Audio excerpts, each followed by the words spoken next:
어, 목사님 소개해 주신 말씀에 정말 감사드리고요.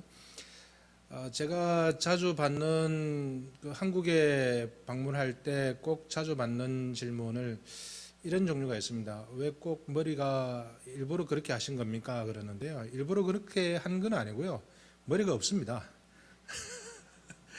그래 옆에 조금 있고 뒤에 조금 있는데 한국에서는 이제 부교육자 생활을 조금 할 때는 이렇게 여기서 이렇게 넘기기도 하고 그렇게 했었는데 손님들이 오시면 항상 저를 보고 담임 목사님이십니까? 이렇게 인사를 하시더라고요. 근데 이제 선교주에서는 별 눈치 볼 일이 없으니까 그냥 조금 남은 것도 하나님 은혜로 그냥 깨끗하게 좀 정리를 하자 해서 머리가 조금 없습니다. 키르기스탄에서 왔고요.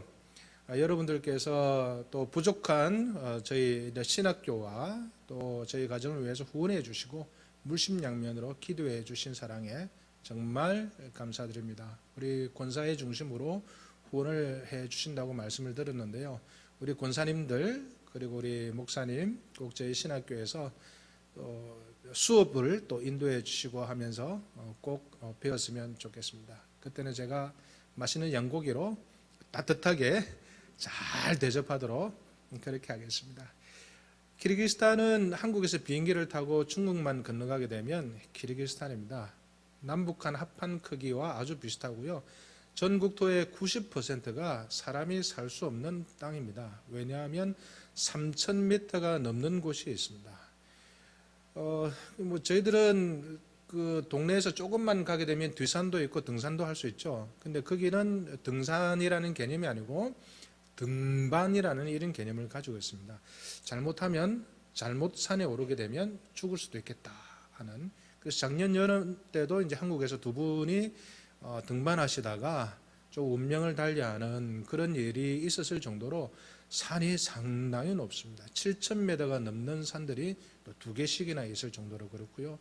여성분들이 남성분들보다 훨씬 많고요. 대학교에서는 90%의 학생들이 여학생들입니다.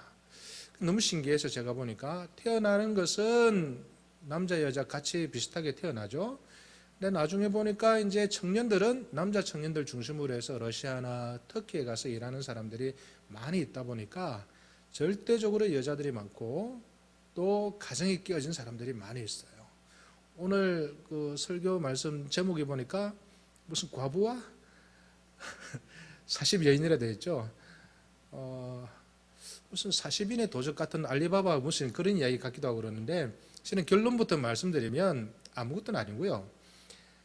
과부가 그만큼 키르기즈 많다 그런 이야기고요. 또 40인의 여인이라는 것은 키르기즈라는 나라 자체가 40명의 여인이라는 그런 뜻을 가지고 있습니다. 여성들이 가정에 끼어진 사람들이 너무 많이 있고요. 그래서 과부가 아니면 미혼모들도 많이 있습니다. 그리고 저희 교회 같은 경우에도 온전한 가정이 딱 한 가정 있는 것처럼 보였는데 나중에 시간 지나니까 그 가정도 남자 쪽에서 아이들 2명, 여자 쪽에서 아이들 2명 재혼을 했는데 그 사이에서 태어난 아이가 또 1명이고 자녀들이 5명이시더라고요. 깨어진 것을 다 한꺼번에 체험하지 않은 사람이 한 사람도 없는 그런 교회, 또 그런 키르기즈 사람들이 너무너무 많은 곳이 키르기스탄의 특징이 아닌가 이렇게 생각이 되어집니다.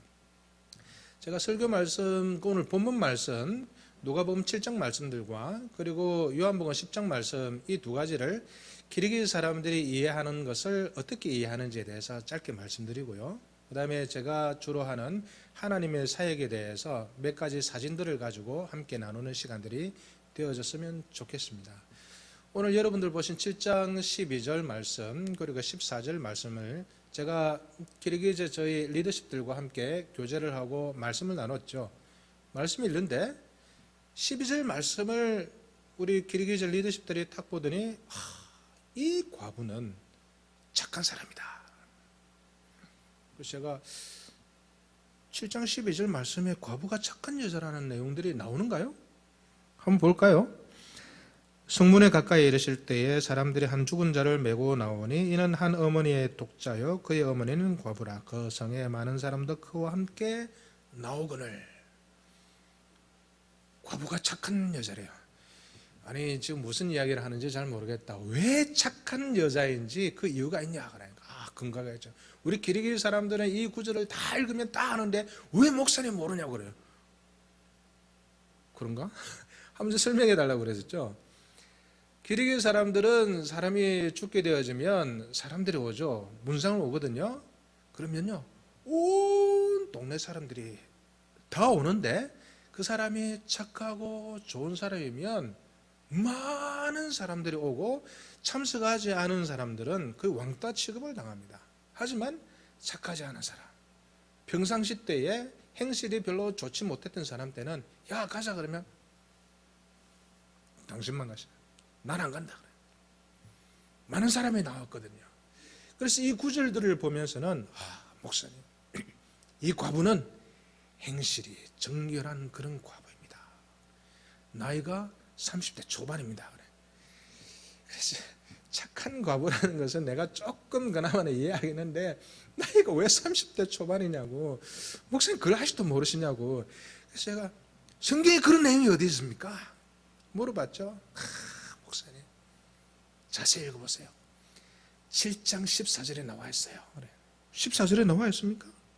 가까이 가서 그 관에 손을 대시니 맨 자들이 서는지라 예수께서 이르시되 청년아 내가 네게 말하노니 일어나라. 영어 성경에는 영맨이라고 되어 있어요. 영맨 청년.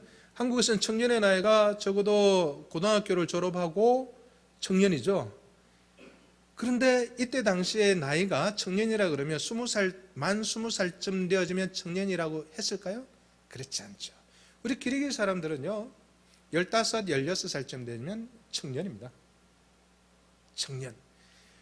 적어도 15살 정도 되어진 이 아들이 죽었다고 가정했었을 때 여자들이 한국에서는 여성분들이 요즘 시집을 보통 몇 살 때 20대 후반에 가는가요? 30대 초반에 가는가요?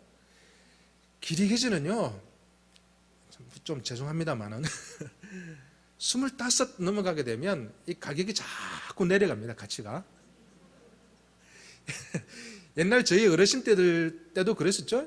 18, 19, 20 딱 좋습니다. 20살, 21살을 넘기는 순간 좀 불안해져요. 집에서도 스트레스 막 들어오고 25이 넘었으면 큰일 났다. 이제 모든 것을 다 꿈을 접어야 될지도 모르겠다. 30살이 넘었다 그러면 집에서 아무도 돌보지 않는 조금 옛날 어르신들과 그런 비슷한 풍경이 있어요. 20살이 미치지 못했고 아이가 있었겠죠. 청년이 15살 아이들이 있었다 그런다면 30대 초중반 되어진다라는 것이 어느 정도 추측을 할 수 있는 것이죠. 그래서 기리기 사람들이 이해가 제가 볼 때는 맞는 것 같아요. 그래서 그 청년 아들이 16살쯤 되어지고 그 과부가 많은 사람들이 장례식에 참석하였을 정도로 그 여성이 찾겠다 그런다면 과부 남편 없이 오래 살았을 때에 많은 남성들이 에이 김 여사 오늘 저녁에 시간 많은데 같이 한잔하지 그러면 따라갔을까요? 따라가지 않았겠죠. 오로지 인생을 살 때에 독자 그 아들을 위해서 온갖 어려움이 있다 하더라도 모진 인내를 하면서 살아갔던 여성이 오늘 누가복음 7장에 나오는 그 과부가 아니었을까. 그리고 그 과부의 눈물들을 그 소망들을 예수님께서 아시니까 직접 오셔서 나인성의 일부러 그 아들을 다시 살려주셨던 기적이 오늘 본문 말씀이 아니었던가 생각을 해보게 됩니다. 이 기리기 사람들이 이해가 참 놀랍습니다. 제가 기리기즈 목회를 지금 현재 만 11년 동안 한국 사람 아무도 없이 기리기 사람들 대상으로 목회를 지금 하고 있거든요. 제가 용감하게 첫 설교를 할 때 요한복음 10장 10절부터 해서 본문을 가지고 읽고 설교를 했습니다. 내가 온 것은 양으로 하여금 생명을 얻게 하고 풍성히 얻게 하려 함이라. 선한 목자는 양을 위하여 목숨을 버리거니와 삭구는 목자도 아니요 양도 제 양이 아니요 이리가 오면 달아나나니 이리가 해치고 늑돌하느니라. 한국에서 저는 말씀의 깊이는 잘 없지만은 들었던 것과 같이 설교를 했었습니다. 기리기 사람들 다 앉혀놓고 설교를 했죠. 그 사람들이 다 누구라고요? 목자 사꾼들이었어요. 기르기즈 사람들은 기르기즈 인구가 지금 현재 560만이지만은 양과 소의 숫자는 800만이 넘습니다. 다 목동들이에요. 다 사꾼들이에요. 그 사꾼들을 앉혀놓고 제가 설교를 했습니다. 한국에서 들었던 것과 똑같은 말씀을 제목을 가지고 설교를 했죠. 사꾼들 참 나쁜 놈들이죠. 어떻게 이리가 나타난다고 해서 도망갈 수가 있습니까? 라고 설교를 하는 순간 목사님 손을 딱 들더니 목사님 지금 설교를 잘못하고 계시는 것 같은데 한국 교회에서는 목사님 설교할 때 손 들고 목사님 지금 설교 잘못하고 계시는 것 같습니다. 저는 그런 걸 체험해 본 적이 없는데 제가 강단에서 설교할 때 첫 설교 때인데 목사님 지금 설교를 잘못하고 계시는 것 같은데 깜짝 놀란 거예요. 아이고 왜 그러시냐고. 우리가 다 싹꾼들이고 다 목동들인데 목사님 같으면 양 한 마리를 한 달에 2,000원 받고 소 한 마리를 한 달에 4,000원, 5,000원 좀 받아가지고 이리가 나타난다. 목숨 걸고 지킬 수 있겠어요?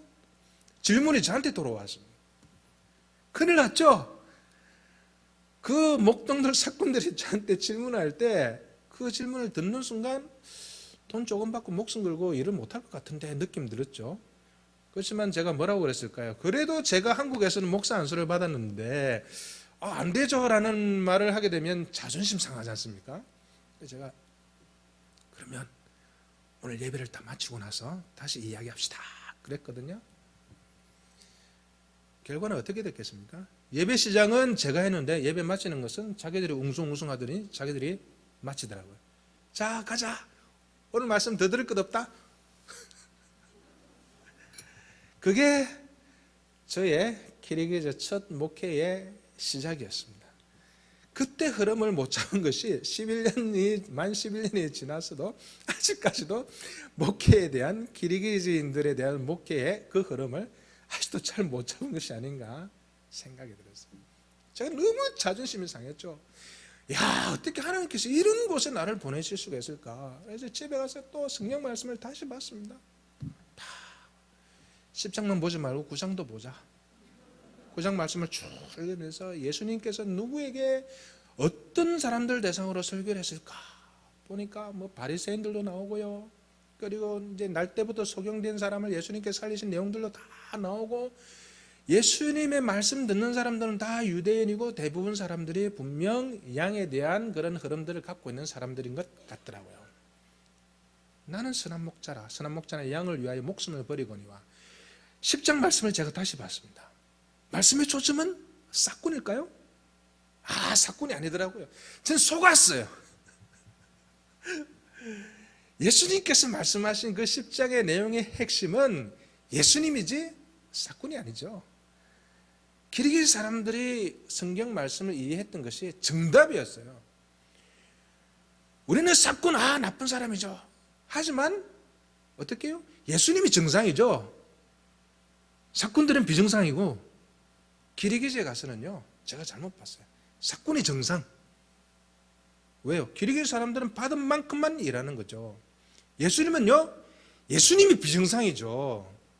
여러분, 하나님 이 땅에 내려오셔가지고 양들을 위해서, 죄인들을 위해서 죽으셨다. 그것이 정상입니까? 이것이 만약에 정상이라고 생각한다면 여러분 아침 새벽 6시부터 저녁 12시까지 계속 쉬지도 않고 열심히 일하면서 한 달에 받는 월급을 10만 원 받는다. 정상입니까? 그걸 정상이라고 생각하는 것이 오히려 더 가깝겠죠. 그래서 제가 그것을 보고서는 회개했습니다. 예수님이 십자가의 가치를 삭꾼들 정도만 생각했던 저의 생각들을 회개하는 시간들이었어요. 그 말씀을 예수님께서 많은 유대인들에게 했었을 때에 양에 대한 이해를 갖고 있는 사람들에게 이렇게 했었죠. 자, 여러분 다 삭꾼이시죠? 받은 만큼만 일하시죠? 이리가 오면 다 도망가시죠? 끄떡끄떡 하시겠죠. 그런데요, 나는 선한 목자거든요. 난 하나님의 아들이거든요. 아무런 대가 없이 죽습니다. 한 영혼을 위하여서 십자가에서 나는 죽습니다. 사람들이 다 이상하게 생각하죠. 받은 것이 없이 이리가 오면 그 이리를 양 한 마리를 위해서 목숨을 던질 줄 아는 그런 이야기가 비정상이었던 것이죠. 저는 그 요한복음 10장의 말씀들을 한국 교회에서는 참 죄송합니다만은 참 은혜보다는 지극히 당연한 사건 중심에 사건으로 살면 안 되지, 그게 아니고요.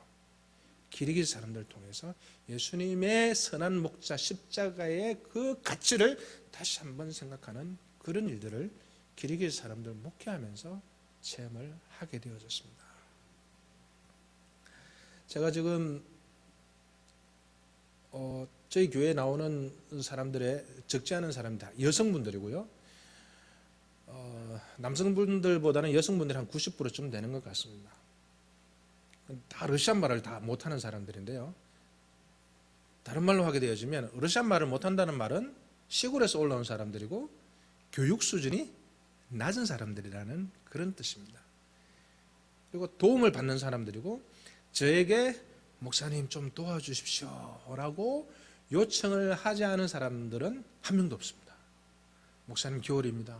난방기구가 없습니다. 석탄이 떨어졌는데요. 그래서 겨울만 되면 이 구제비 때문에 어떻게 하면 좀 도울 수 있을까 골머리를 앓는 거예요.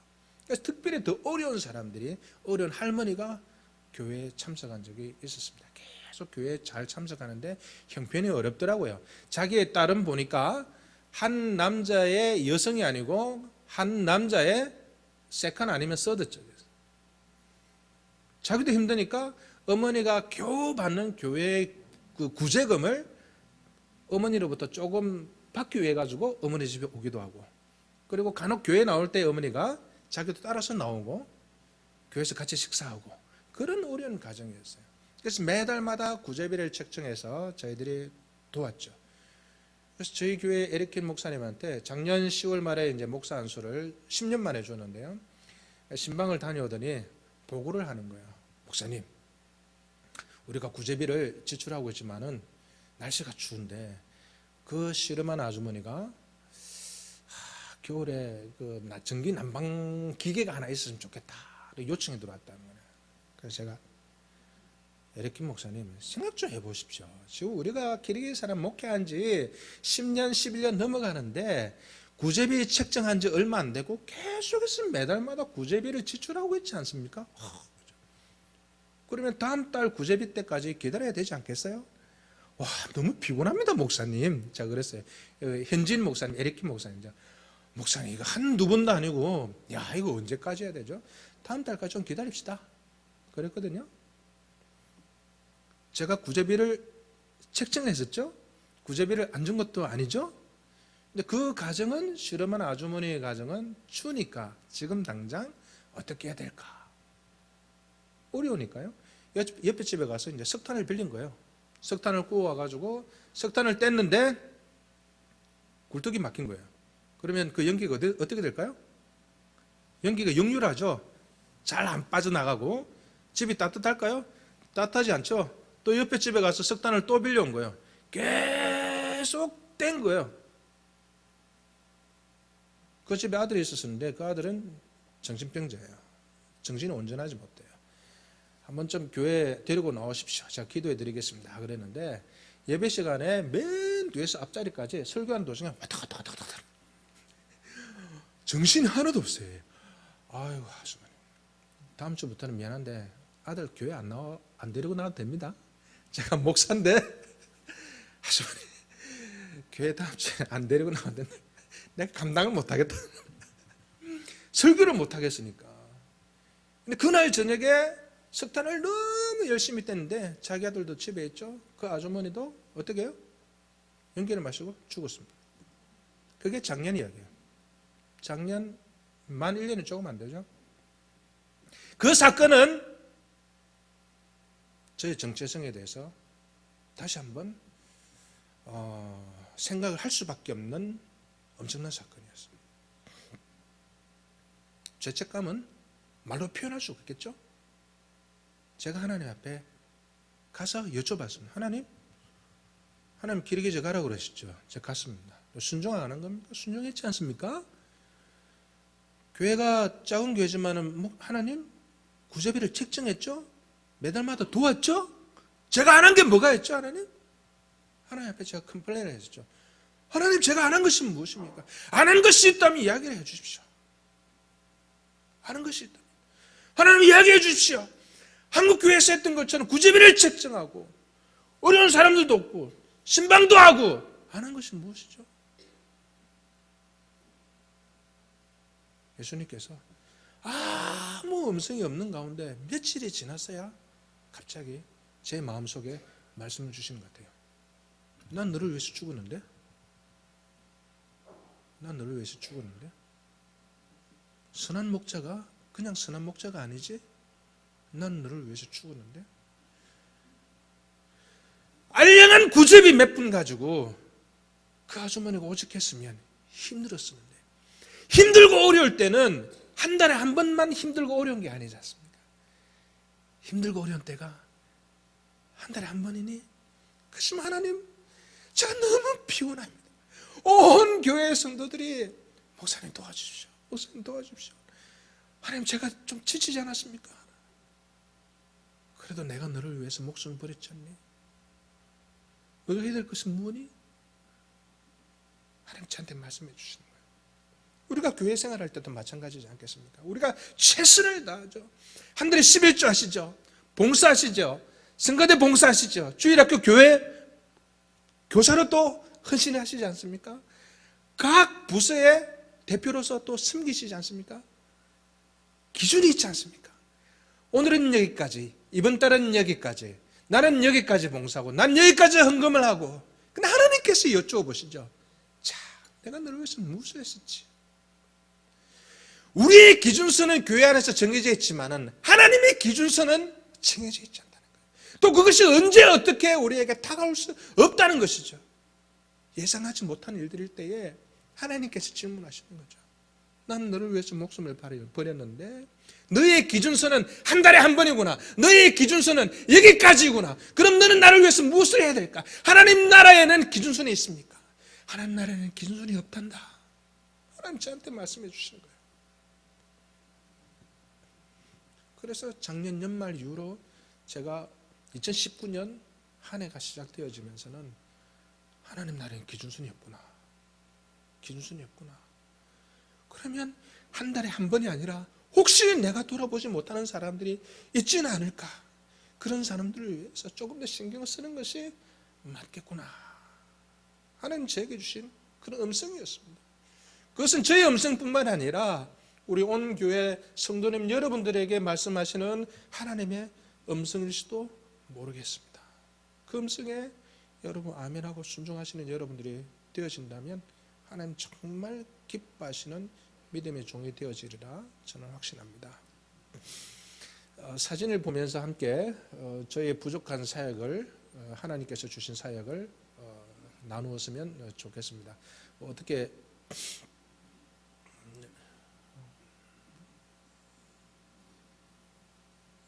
이제 터널 안에서부터 시작하는데요. 목사님 혹시 여기 가보신 적 있으십니까? 네, 감사합니다. 가보셔야 될 것 같은데. 키르기스스탄의 수도 비시케크에서 저희 학교가 있는 가라골 신학교까지는 차량으로 6시간이 걸립니다. 목사님께서 오셨을 때 그때 7시간 걸리셨다고 하셨는데 약 5시간 정도 더 지나가게 되어지면 마태의 시신 일부가 옛날에 왔었다고 알려져 있는 전설로 생각했었는데 러시아 사람들 학자들이 이야기하기를 너무 정설처럼 그렇게 이야기를 하는 것들이 많이 있더라고요. 심지어는 이슬람 학자들도 옛날에 이곳에 이 키르기스탄 땅에 마태의 시신 일부가 와서 가라골 부근에 안치되어지고 그것에 수도원이 있었다라고 책을 발간할 정도였어요. 그리고 저희 선배님 중에 일부는 1년에 한 번씩 계속해서 연구를 하고 그곳에 수도원이 있었던 장소를 저를 데리고 갔었는데 보니까 진짜 수도원이 있었던 것 같더라고요. 그리고 그 밑으로 터널 쪽에 내려가 보았었는데 지금 현재도 러시아 사람들의 몇몇 분들이 와서 땅 밑에 들어가서 마음 놓고 눈물을 흘리면서 기도하는 그런 장소가 있는 것을 제가 발견을 했었습니다. 다음번에 우리 권사님들하고 오시게 되어지면 가라골 신학교 약간 못 가서 있는 이곳에서 함께 기도하고 또 마태의 28장까지 가장 맨 마지막 절에 예수님께서 모든 족속으로 같이 제자를 삼으라는 그 말씀을 가지고 함께 묵상하는 시간들이 이곳에서 있었으면 좋겠습니다. 이번에 아버지 학교, 어머니 학교 2주 전에 와서 제가 함께 인도하고 그 터널 밑에 들어가서 가이드를 했던 그런 사진들입니다. 정말 은혜를 많이 받으셨어요. 그 다음 사진, 그 다음 사진 또 부탁드리겠습니다. 마태 수도원에 있었던 그 장면들인데요. 러시아 그 학자들의 교재를 보게 되어지면 하늘과 땅이 만나고 바다와 강이 만나는 곳, 물이 돌아나가는 곳, 그곳에 수도원이 있었습니다. 그곳에 옛날에 마태의 시신 일부가 넘어왔습니다. 또 네스토리오스 우리들은 서방 교회의 그런 전통들을 따라가고 있기 때문에요. 이 동방 기독교의 전통과 역사들도 굉장히 길거든요. 그 전통에 또 그 역사에 보게 되어지면 마태의 시신 수도원이 오늘 이 키르기스탄에 이곳에 있었다는 것들을 책을 통해서 또 알 수 있는 그 자료가 아닐까 생각이 되어집니다. 그 다음 또 부탁드립니다. 네, 마태 수도원에 있었던 자리 그 위에 지금 십자가가 세워져 있고요. 지금 제가 들고 있는 것은 딘야라고 하는데요. 미국에도 없는 과일입니다. 메론 맛인데요. 사이즈가 이 정도 되죠. 듣군가? 이 정도 되죠. 꼭 포탄처럼 생겼습니다. 그게 너무 맛있습니다. 이 한 통이 얼마 정도 하냐면 한국 돈으로 5,000원 정도밖에 하지 않습니다. 수박은 한국의 10분의 1. 여러분들이 믿지 않는 것처럼 기르기 사람들도 제가 한국에서는 수박값이 여러분들 수박의 10배입니다 그러면 기르기 사람들도 믿지 않아요. 거짓말이라 그래요. 너무너무 쌉니다. 한 15kg짜리 수박이 잘 없죠? 한국에서는요. 15, 16, 17kg까지 제가 본 적이 있습니다. 한 통이 얼마냐면 1,000원. 못 믿으시겠죠? 그래서 제가 기르기제 가서 한국에서는 이 수박 한 통에 10,000원 그러면 믿지 않습니다. 너무너무 저렴하고요. 이거 한 통에 한 5,000원쯤 그렇게 하는데 아주 달고 맛있습니다. 그 다음 저희 아내가 시장에서 딘냐 더 있냐라는 말을 줄여서 딘냐라고 하는 이 과일을 고르는 장면들입니다. 그 다음 사진 부탁드립니다. 저희는 지금 저의 교회 300평 대지인데요. 이곳에서 지난 여름 때 이웃들을 초청해서 함께 교제하고 또 율동하고 성경을 가르치는 일들을 함께 했었습니다. 이번에 10년 만에 저희가 어려움을 10년 정도 그 교회 등록이 나오지 않아서 예배를 드리는데 아주 어려웠더랬습니다. 저 같은 경우에는 2012년도 4월 달에 이곳에서 예배를 드리다가 KGB와 종료경찰이 들이닥쳐서 제가 이제 잡혀간 일이 있었죠. 그래서 제가 KGB 사무실에서 일주일 정도 계속해서 이제 신문당하고 조서를 쓰는 일들이 있었습니다. 그때 한국에 약 석 달 정도 피신해 있다가 들어가는 일들이 있었고요. 지금 현재는 영주권을 가지고 사역들을 잘 하고 있기는 있지만 마음 놓고 이제 설교를 할 수 있는 신분 또 그런 장소가 아니어서 고민을 많이 했더랬습니다. 하나님께서 은혜를 주셔가지고 약 한 달 전에 10년의 기도 제목들을 순식간에 들어주셨어요. 교회 등록이 나왔어요. 이곳에서 예배를 드릴 수 있어요. 그래서 이 마당에 살구나무 밑에 함께 예배 드릴 수 있는 공간이 또 확충되어지고 또 현지인 사역자들 하여금 보이시는 2층 건물에 또 살게 하는 이런 일들을 앞으로 계획을 하고 있습니다. 그 다음 지난 여름 수련회 장면이고요. 그리고 의료 선교 할 때에 초음파 기계 가지고 이제 여성분들이 너무 많으니까요. 그 여성분들의 그 대표적인 산부인과 질환 이런 부분들이 또 이제 많이 있으니까 초음파 기계로 또 그 검진을 해주고요. 그리고 이제 그 돋보기 같은 것들도 또 나눠주고 고혈압약, 어린이들 비타민약 나눠주는 그런 일들을 지난 여름 때 해드렸습니다. 이제 그 다음 사진요. 그리고 이 뒤에 보이는 장면은 이제 호수죠. 이 호수는 전 세계에서 일반 호수 말고 산 위에 있는 호수 가운데서는 전 세계에서 두 번째로 큰 호수입니다. 첫 번째는 볼리비아에 있는 키티카카 호수이고요. 두 번째는 키르기스탄에 있는 이스쿨 호수입니다. 얼마 정도 크냐면 제주도에 2개 반이 들어갑니다. 좌우로 250km, 남북으로 40km, 수심이 제일 깊은 데는 700m입니다. 그리고 호수의 남쪽에 보게 되면 이스라엘의 사해와 똑같은 곳이 있습니다. 검은 진흙이 있고 들어가게 되면 물에 뜹니다. 똑바로 써 있어도요 발이 닿지 않아요. 아주 아름다운 곳이기도 한데요. 요새 러시아 사람들이 소련 씻을 때는 잠수함 어뢰를 테스트할 정도일 만큼 호수 사이즈가 굉장히 크고, 우리는 바다를 보게 되면 낚시하는 사람들이 보이죠. 낚시하는 사람들이 이 큰 호수에 한 사람도 없습니다. 아무도 보이지 않아요. 배가 한 척도 보이지 않습니다. 너무 조용하거든요. 이 호수에 처음부터 시작해서 끝까지 가시게 되면 제 가락골 신학교가 있습니다. 처음부터 끝까지 약 3시간 반 정도 운전을 하시게 되면 마지막까지 호수가 펼쳐지는데요, 너무 아름다워요. 베드로부터 시작해서 예수님의 12제자 가운데의 4명의 어부들을 계속해서 생각할 수 있을 정도, 그 정도로 호수가 아름답습니다. 그 다음 사진 부탁드립니다. 올해 5월 마지막 5월 29일 날 가락골 신학교 제1회 졸업식을 했었습니다.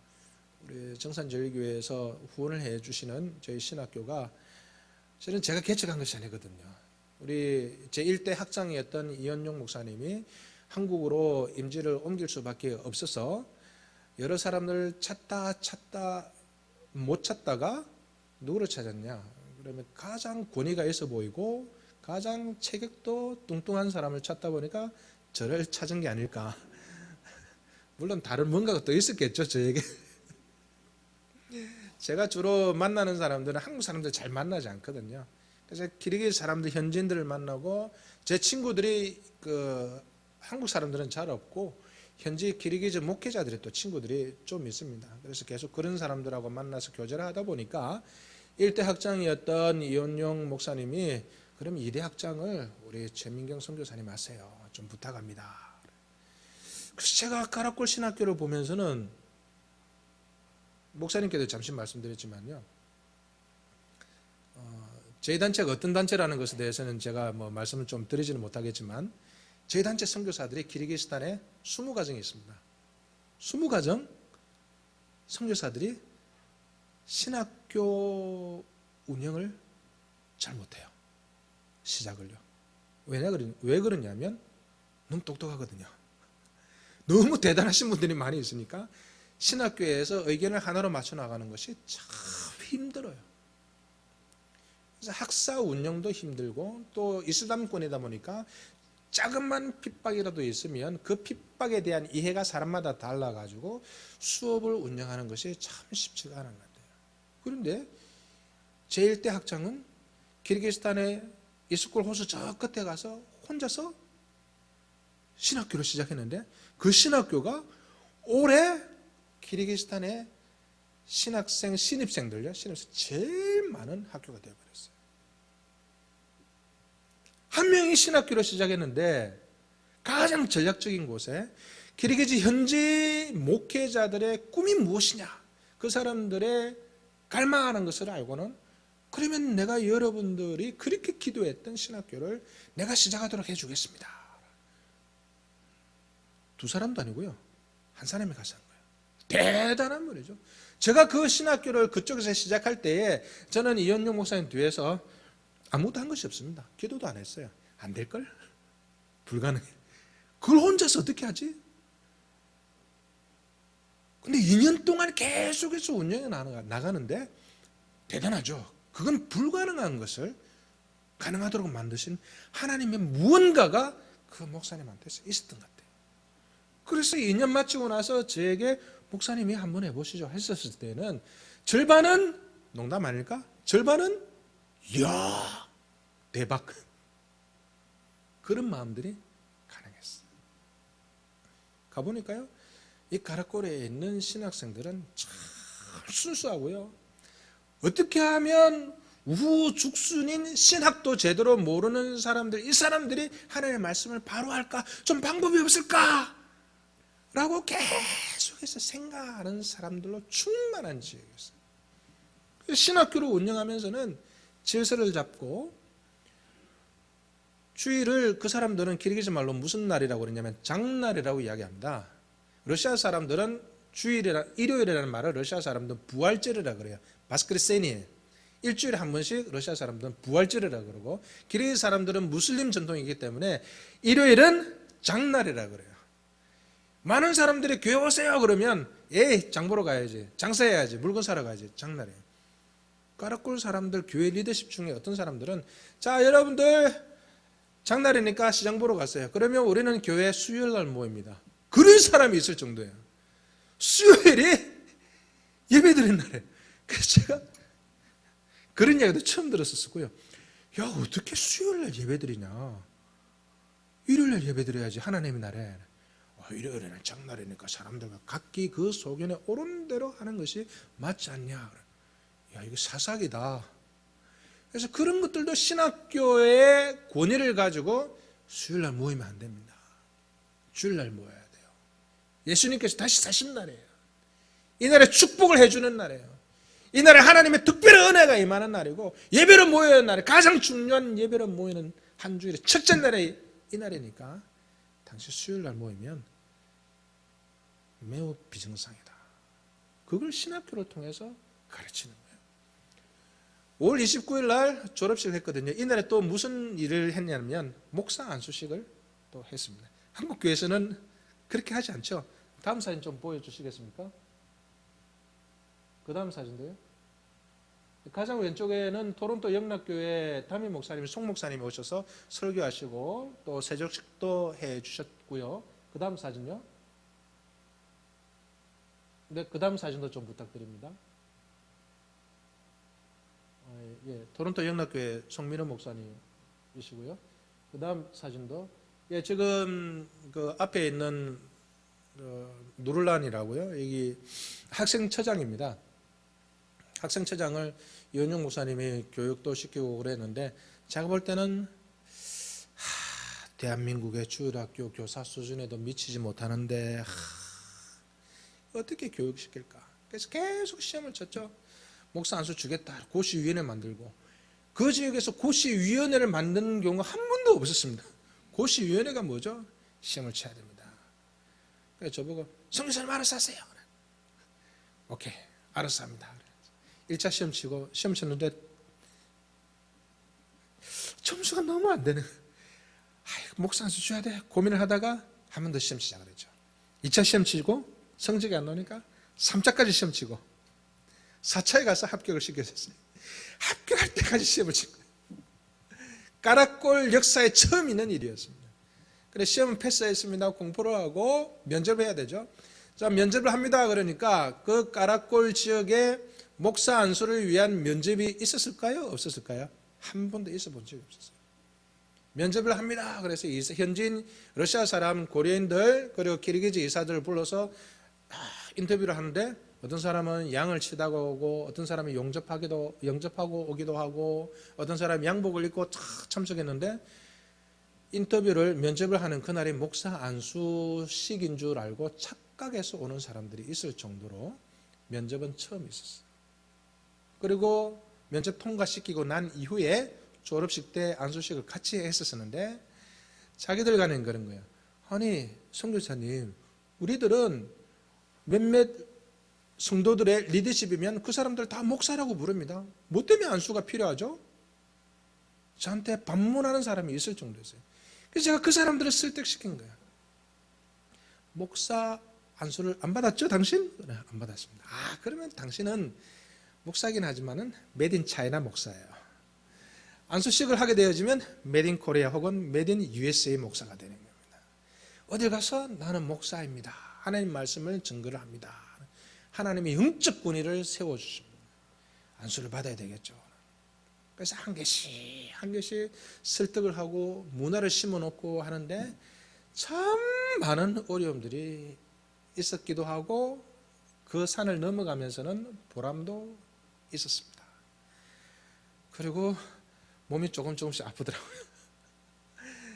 성도 여러분, 저는 영적 전투가 뭔지 많은 한국 교회에서는 영적 전투 이야기를 많이 하기도 하시지만 저는 뭐 영적 전투가 뭔지 잘 모르는 심히 무지한 선교사 중에 한 명입니다. 하지만 이런 목사 한 수가 무엇인지, 면접이 무엇인지, 시험이 무엇인지, 신학이 무엇인지를 잘 모르는 그런 교회 문화권에서 그 사람들로 하여금 질서를 잡고, 교회가 서기 위해서는 시험이 필요하고 학습이 필요하고 신학이 필요하고 정상적인 절차를 밟은 목사 안수가 있어야 되는 이런 질서를 잡아나가는 그 과정들은 저는 영적 전투는 잘 모르겠지만 전쟁을 치르는 듯한 그런 느낌들을 상당히 많이 받았습니다.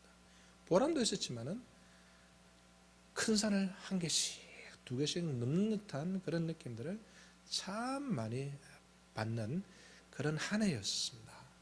그 다음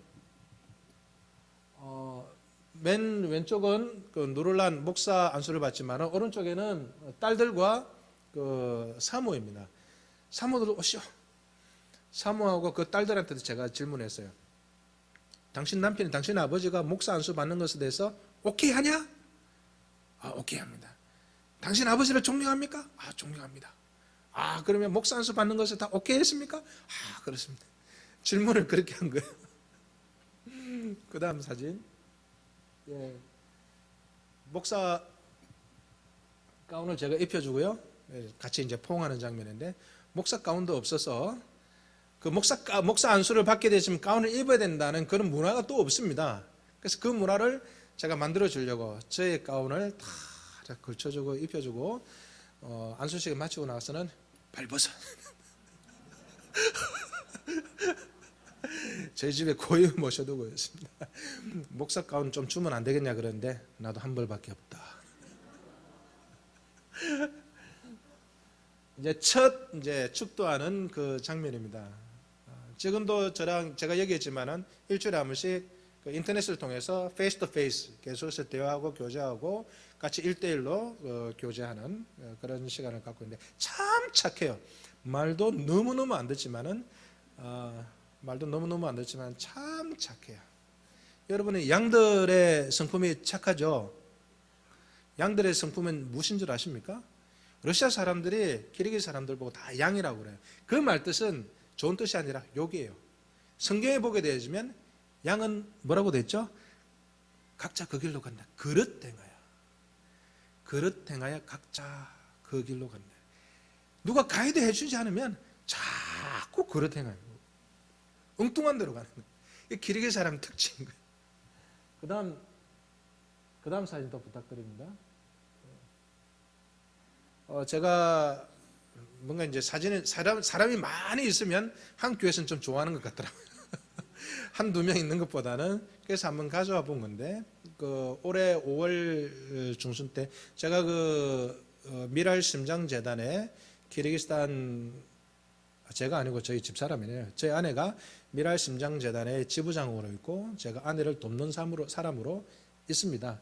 그래서 현재까지 150명의 어린이들에게 한국이 아니라 키르기스탄 현지에서 현지인 의사들에 의해서 수술을 받도록 수술 지원을 하고 있습니다. 지금 누적으로 150명, 그리고 지난주에는 제가 여기 오기 전에 약 추가로 10명 정도의 그 어린이들과 부모를 인터뷰를 하고 수술비를 얼마 정도 지급을 하겠다는 것을 이제 결정을 하고 이렇게 들어오게 되어졌고요. 1년에 한 번씩 수술받은 전국에 있는 어린이들과 가정들, 부모님들 다 초청해서 400명을 초청했었고요. 내년 5월 달에는 500명에서 550명 정도를 수도에서 초청하고 위로하는 시간들을 가질 예정입니다. 이것이 좋은 이유가 무엇이냐면 수술을 시켜주게 되면요.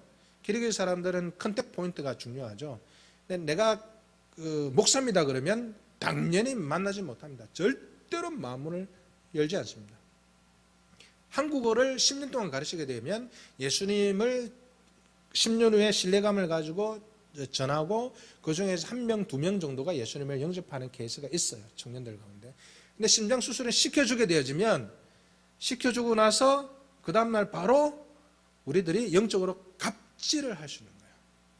당신들이 좀 와보세요. 다 99.9% 무슬림들이거든요. 무슬림 이리 앉아보세요.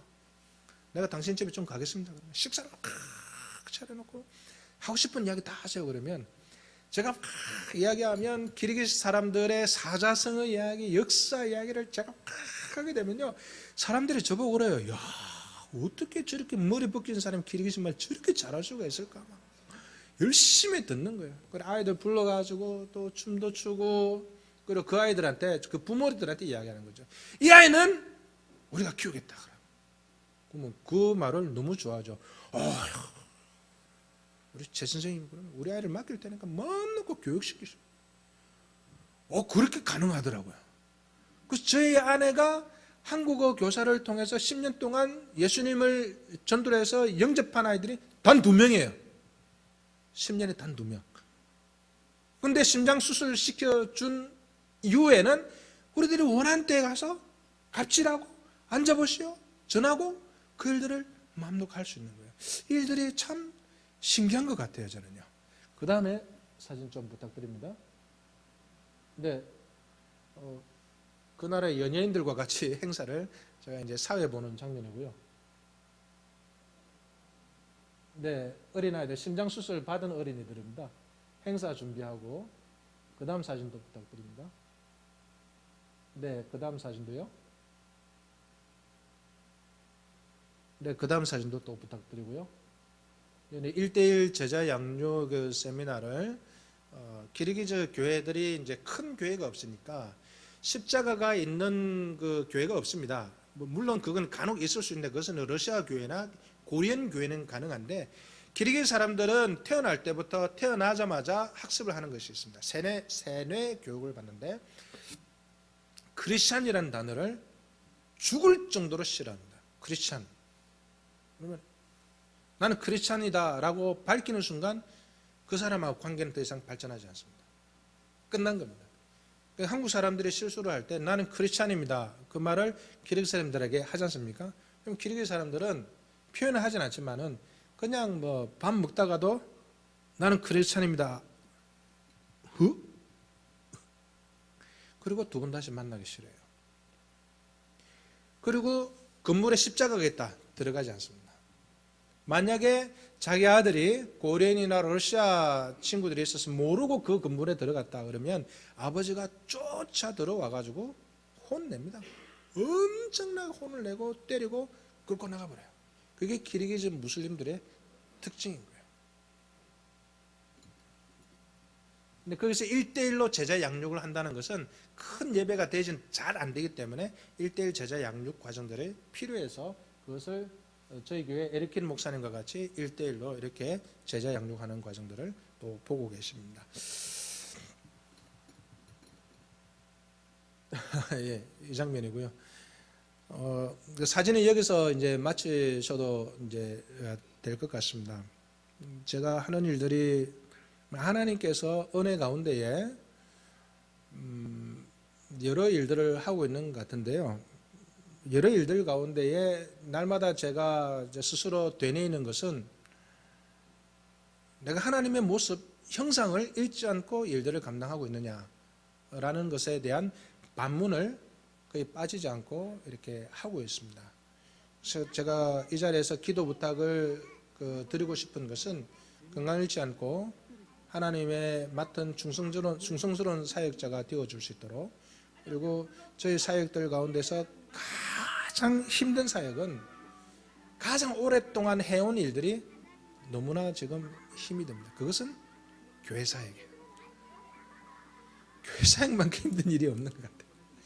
키리기 사람들을 계속해서 만나고 신방하고 이야기를 들어주고 하는 이 일들이 다 극빈층이고 어려운 일들이고, 과부들과 미혼모들과 도움을 주지 않게 되어지면 교회를 쉽사리 떠나버리는 그런 세계관들을 가진 사람들은 교회 사역만큼 가장 어려운 것이 없는 것 같다.